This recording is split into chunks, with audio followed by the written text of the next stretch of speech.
Alright, YouTube, it is Mr. Mean coming at you this fine Sunday afternoon. I believe it is about 2:30. I hope everyone is doing well. It's been a minute since we did an RPG review, and so what I want to do is take a second to talk about, get it all ready here. I got too much shit on my desk. Dragonbane. I want to do an after action report. We had our third or fourth session last night. First and foremost, everybody had a blast. I have 5 players, only 4 could make it last night due to last minute arranges. We decided to, we play bi weekly and we decided to play back to back weekends last weekend and this weekend because of the holidays. Everybody's not going to be able to make it, you know, all that fun stuff. So we decided to just play back-to-back weekends so that we could get our gaming in and then come back after the new year and get started. So with that out of the way, I want to say what a great game, first of all. And you guys, if you watched my initial unboxing of the Kickstarter rewards, I spoke nothing but highly of it. And I also ran a quick one-shot on my channel with the meanies in my Discord, and plug for my shameless plug for my Discord. If you're not a member of the Discord, there's a link down in the doobly-doo. We talk about all different types of RPGs. We kind of run through them quite a bit, but we have a number of developers and designers on the channel. So if you're a budding RPG designer or writer and you want some feedback on your work, pop on in and say hi. We welcome it. As you can see, my book is in lovingly used. I've been tabbing certain stuff that I find that I'm going to a lot. We are running the adventures out of the book, kind of. We just finished up last night. We finished up Rittermound, which turned out really well. We had a lot of fun with it. The players, I'm going to tell you, this is not your daddy's D&D. This game is lethal. I mean, you make bad decisions, you will suffer for it. You make good decisions, you will be rewarded for it. And this is an after action report. This is after playing the game a couple of times now. I think I've GM'd it about 6 times now, so I feel I've got a good grasp on the game. First of all, I'm going to say the quality of the components inside the box set are really good. If you're looking to get into Dragonbane and you're on the fence, I'm going to tell you right now, take the dive, get it, but with a caveat.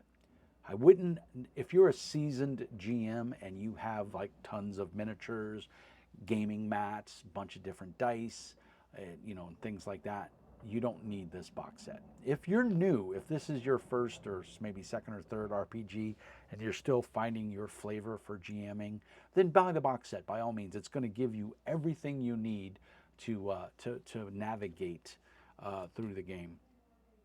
But I'm going to tell you right now, my biggest, well, let's, you know, and I should write out a script or something and plan these things out a little bit better, and I never do. Let's talk about the things I like. I like the action economy. A player gets an attack or a combat move and a movement. If you decide to dodge a monster's attack or evade it or parry it, I shouldn't say dodge, I should say evade or parry, you forego your attack on your turn. Now, here's the caveat. If you've already taken your turn and you've attacked, you can't parry or evade an attack because you've used your allotted action for that turn.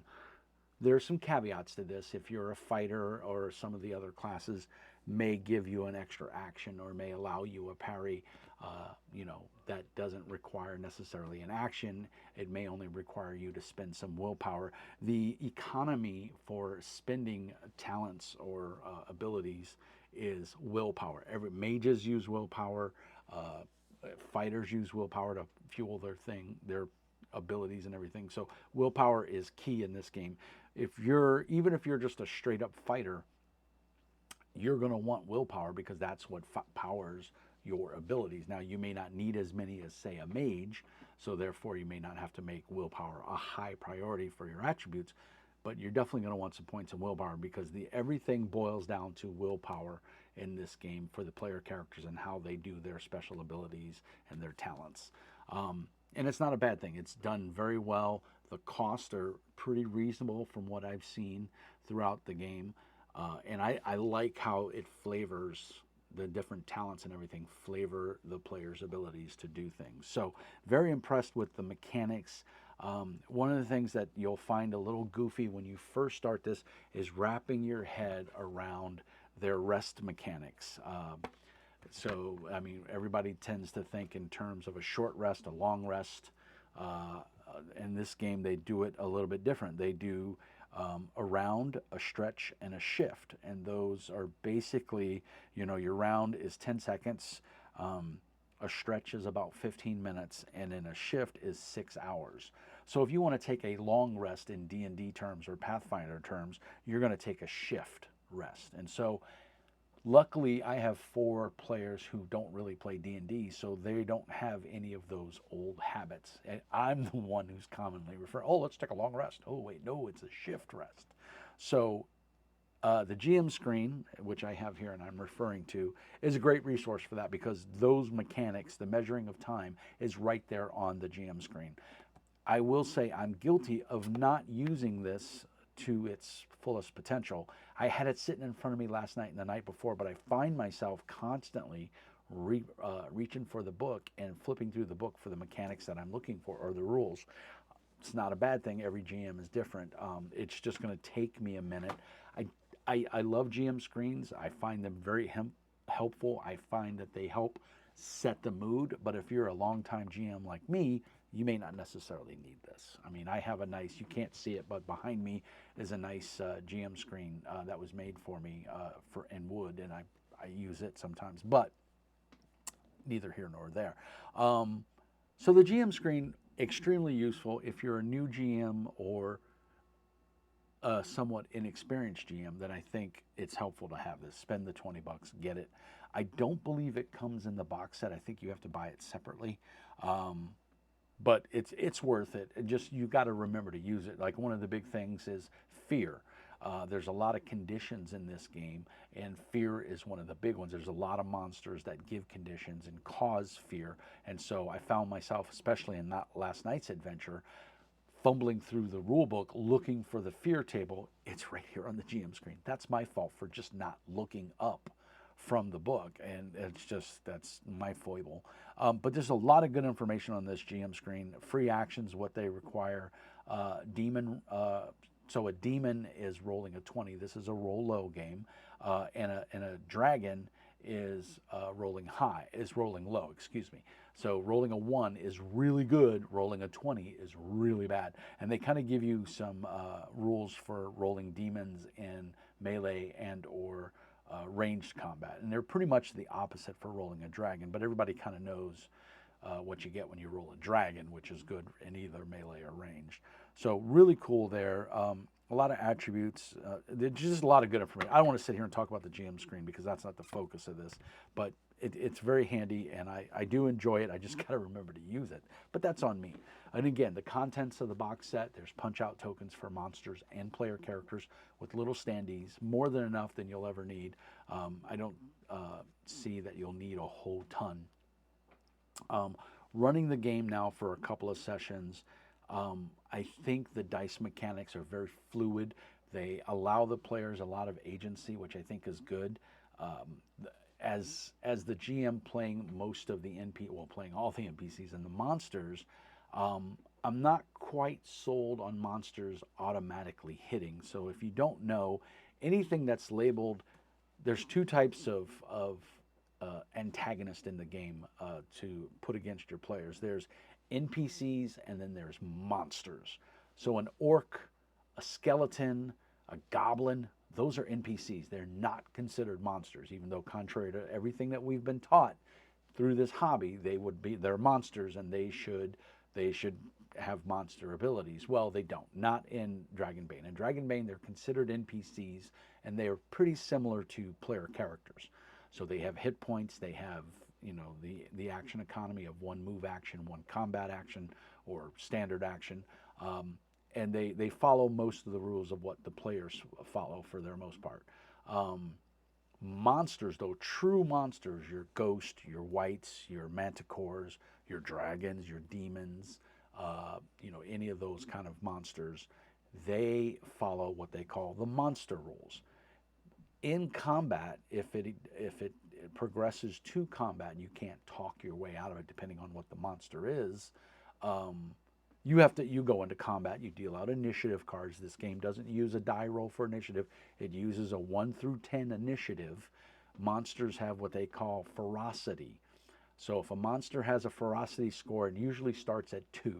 A lot of your NPCs don't even have ferocity, or if they do, it'll be a 1, and you just treat them just like PCs. They get a single initiative card on their initiative, they get to act. But certain monsters, true monsters, will have a ferocity rating of 2 or better. And that means they get X amount of initiative cards equal to their ferocity.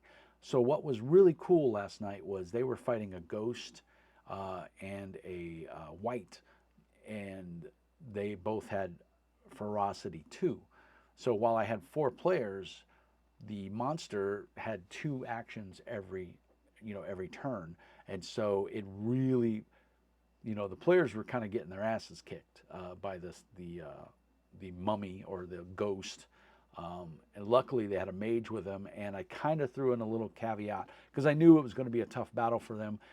In this scenario, it specifically describes that the room that they were in where they encounter the ghost has these torches in the room. So the room is lit and they're magical torches. And it says if you take the torches out of the room, they don't work. So I deemed it that they were magical and they could harm the ghost because everything else in the monster stat block for the ghost, they're incorporeal. So normal weapons don't do any damage, and they only had the magic user, and he's basically a beginning magic user. So the only real offensive spell he had was Fireball. And don't think D&D Fireball, think he conjures up a ball of fire in his hand like a baseball and he throws it. And if he hits, he does 2d6 damage. Hey, that's great, and it did full damage to the ghost, but that's 1 out of 4 players. The rest are sitting there doing nothing, and the ghost can attack them. So what makes monsters so deadly in Dragonbane is if it's a monster, it automatically hits, and on all skill checks, it has a default of 15. So it has a 75% chance to succeed at any skill check that it's required to make. So if it does decide to evade an attack, it's got a 75% chance, 15 or less on a d20. So monsters in this game are pretty tough. And the players found out really quick that while, yeah, they're heroes, they're a cut above everybody else in the area, monsters are no joke. They got their asses handed to them by a giant spider. I mean, I brought the mage, and the spider in the book kind of states that they're intelligent. They go after the weakest prey first. Well, all the other players had armor, and there was one that didn't, and so the spider went after the one with no armor, and it just happened to be the mage. And yeah, and the spider had some serious movement. If you have the book, look up the giant spider in the rule book. It's pretty gnarly. And so it managed to bite the player and got him poisoned, and everything was going my way as a GM. I had the players on the rope. They were scrambling, but they managed to do it. Rangers, all of the character classes are valuable, which is what I really like about the game. The ranger, I mean, he cinched it. The mage was able to throw his staff around. He took one good, he parried an attack from the white, and the white hit it. And I believe I got a critical, if I remember correctly. So it was 4d8. So he decided to parry with his mace, or with his staff, and he did. He parried. But, the white did like 18 or 19 points of damage, and his staff only has a durability of 9 or 7, whatever. I don't even remember what it was. But either way, it more than doubled what the durability of his weapon was. So it completely shattered his weapon. Now, the good news is he didn't take any damage and he survived to fight, but then the next hit took him down. So, but, it gave him an option. So the mechanics are there. The game is pretty lethal, all things considered. I think the players found that out really hard last night. So I like the monster stats. I like in that some monsters are basically considered NPCs. and they're not full-fledged monsters, so they don't benefit from the skill value of 15 on anything they try to do. And it'll tell you in the monster stat block, it'll say like this monster never parries or this monster never evades. They'll give you some hints. And then the other cool thing they do is most monsters have an attack range of a 1d6. So remember, monsters automatically hit. There is no rolling to hit. If you go into fight with a monster, you had best be prepared because you are going to take damage. It is just a matter of when and how much. It's not a matter of if. And every monster has a different, it appears most of them are d6 based. So you roll a d6, you consult the value, and that's what the monster does on their turn. And a lot of them are, the monster lashes out, with a tentacle and does 2d8 damage, and then the player is grappled unless he makes an agility check or something like it. It'll tell you what to do, and it's not so detrimental that the players don't have an option. And of course, they can always try to evade or parry, but if you're fighting and you've already used your attack action, or you've parried already or evaded, you can't do it again. There's very limited options for you to get an extra evade or parry or anything like that. So it's kind of cool in that aspect. So the players have to choose their economy wisely. So I do like that. I like the game sets a very good tone, and I think you learn really quick that monsters are no joke in this game. I brought the mage player down to 0 hit points twice in 2 separate encounters in last night's game. I had the dwarf, who is literally a tank. He's a knight. I brought him down to, I think one time he had 4 hit points, and then I think the next time he had 1 hit point left. So yeah, combat is pretty deadly, and if you get hit, you're going to take some damage. It's going to hurt. Fun campaign inside the box. The adventure book is laid out really well. They explain everything. I had my dungeon tiles, and I mapped out the map before the guys came over, and I just laid paper over it so that as they explored areas, we just removed the paper and it would reveal, the fog of war. It worked out really well. The players had a blast. Everybody loved it. So a lot of fun. Downsides of the game. The biggest one is, I would say, I want a hardback book, but that's aesthetics. That's not actually mechanics. Mechanic-wise, none of us seem to be really impressed with the experience system. It's very confusing. The way I read it is, if you rolled a dragon or a demon, you put a tick mark next to the skill, and on the character sheet there's a little spot you color in. You only get one per thing that you try to do. So in that aspect, the game is trying to say, hey, use your skills, because go crit fishing basically, because if you crit, then you get to mark that skill and you can try to advance it. And there's no levels in this game. There's only one way that I'm aware of to get extra hit points or extra willpower points.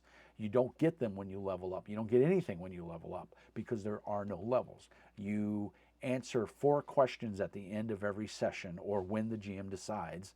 And if you answer yes to those questions, you get to put a tick mark next to a skill, and you get to make a roll and see if you can increase that skill. And it's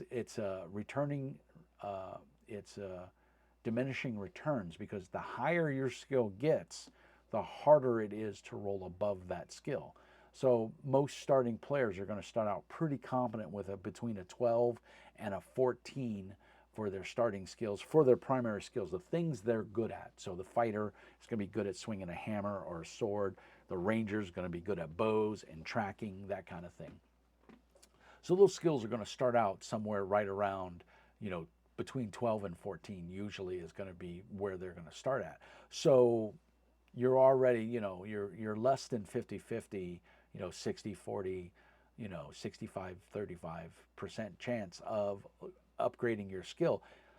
The rules are ambiguous in that when you read them, the way I read them, you have to roll a dragon or a demon, a 1 or a 20. You want to roll low in the game, but when you're leveling skills, you want to roll high. You want to roll above your skill level. So not so hard if you've got a default skill level of a starting skill of 4, 5, or 6, which is what most skills start at, if you don't put any extra bumps into them when you're creating your character.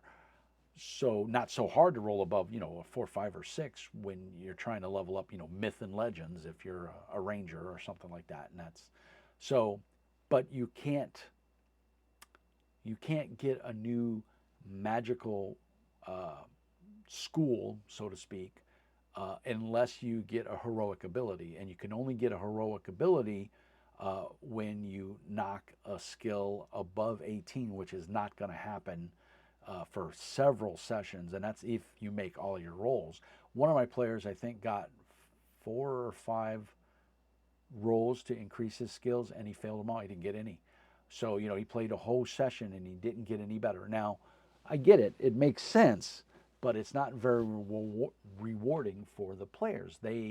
Players want to see that progression they want to get, but it's also the same thing in like Pathfinder and D&D. You don't get anything until you level up. You hit enough experience points, you go to the next level, you get a bunch of stuff when you level up. This game, I get the concept of where they're going. I think it needs to be implemented just a tiny bit better. So the way I interpreted the experience level rules was that if you roll a dragon or a demon, you put a tick mark next to that skill, and then it allows you to answer those questions. Because the way they make it sound in the rules, that's how I interpret it. Now, one of my players, the same player that rolled several times and didn't get to increase anything, he interpreted it the other way, that everybody answers those questions, but only the people who rolled a dragon and a demon get to increase those skills where they either critically succeeded or critical fumble. And then everybody else got to answer just the basic questions. So it's very confusing, and we were talking about it last night. And so what we decided is everybody gets to answer the initial questions.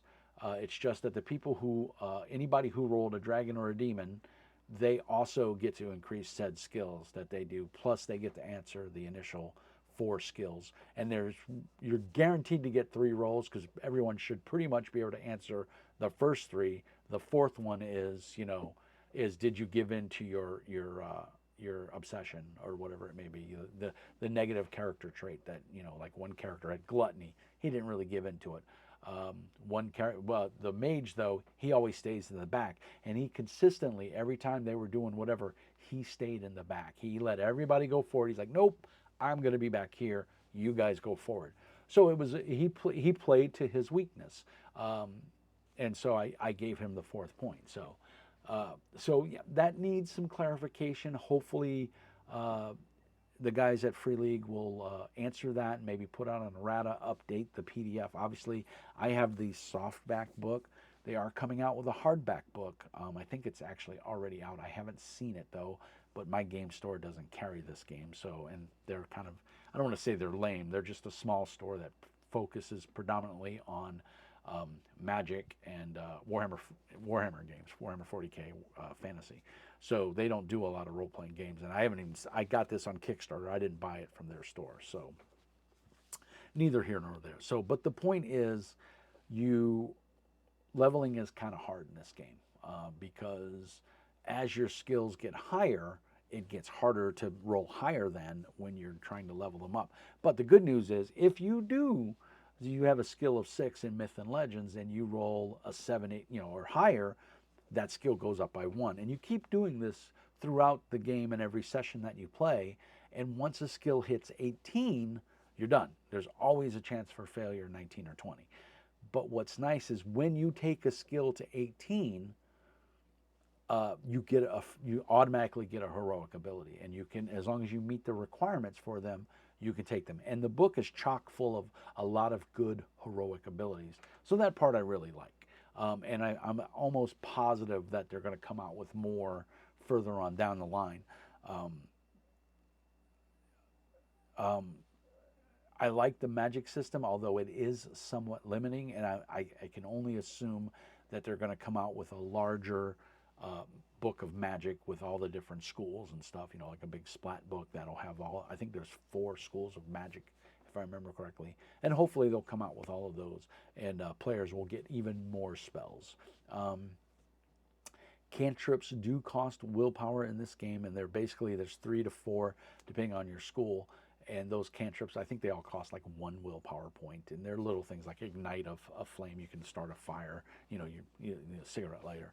One, I think our player Ryan, he has the ability to make it either comfortably cold or comfortably warm in a room, because he's an elementalist, and so he can control basically room temperature. So, I mean, which it sounds silly, but one of the requirements to get a good night's sleep and healing for a stretch rest is you have to be in a comfortable environment. So, if you can get to a cave and make your bedroll and put up your tent or whatever, you've got a comfy place to rest, but it's cold, the mage can cast this spell and make it comfortably warm in there. So therefore, you would cure all your conditions and heal all your hit points because you're in a warm, dry, comfortable place, even though you're out in the middle of the wild.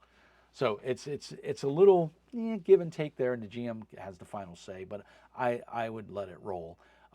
But that being said, a lot of positivity about this game. Really like it.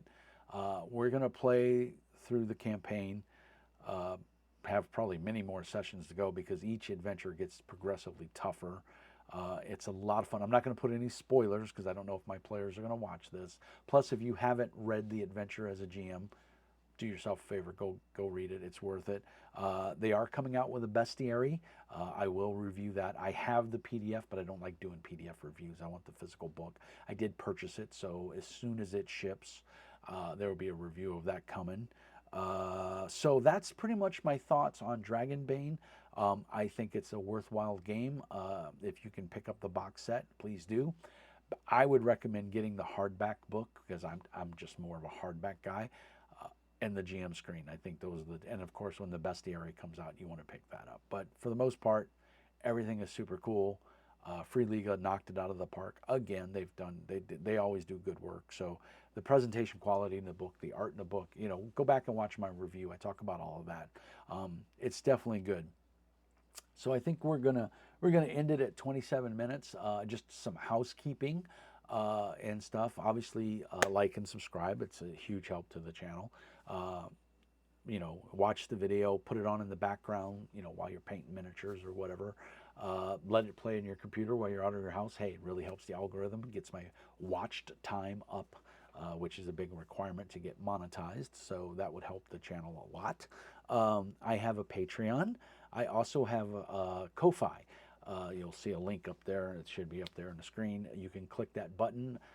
And it will take you, and you can support. You can buy me a cup of coffee, $5. You can donate whatever you want to donate, but whatever you donate, it does go back into the channel. I use it to buy more games or upgrade my equipment. I just, last year I bought a nice camera stand. You can't see it, but it's what my camera is sitting on right now. And so eventually I'm going to use that to paint miniatures because I can adjust the camera. So we have Patreon, $5 a month. I don't plan on raising it. I know money's tight for everybody. Again, any money that Patreon raises goes right back into the channel. So I do appreciate my Patreons. I have an awesome group of Patreons. It's $5 a month, and they just pay. You pay $5 a month, and it gets you exclusive access to games that I run on Discord. Gets you a designator on Discord, which leads me to mention that I have a very active Discord. We got about I think 200, just over 200 users. And a lot of game developers and everything like that. So if you're a budding game designer or you want to break into the industry, it's a great place to talk to people. If you need page layout help like that, we have a lot of different channels. If you're a publisher or game designer and your stuff is for sale, all you have to do is send me proof that, send me your drive-through RPG link to your store or whatever, or your website if you have a product for sale. And I will mark you as a publisher, which gives you access to the publisher's channel, which is where you can hawk your wares for free. And people go check it and see new things that are coming out. So we talked about Patreon, we talked about Ko-Fi, we talked about the Discord. Drive-Through RPG. I am an affiliate member of Drive-Through RPG. I am the only YouTuber that I am aware of that is allowed to post video links in my reviews of games. Now, I will say I am slacking on posting my reviews on drive-through because, well, it's just something I don't think about, even though I do have the ability to do that.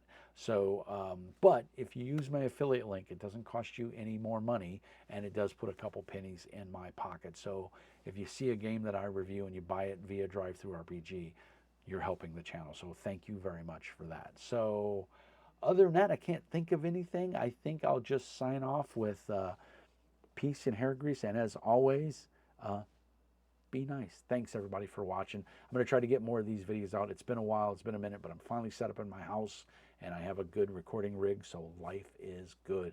Thank you guys. As always, peace and hair grease. And remember, Mr. Mean says be nice.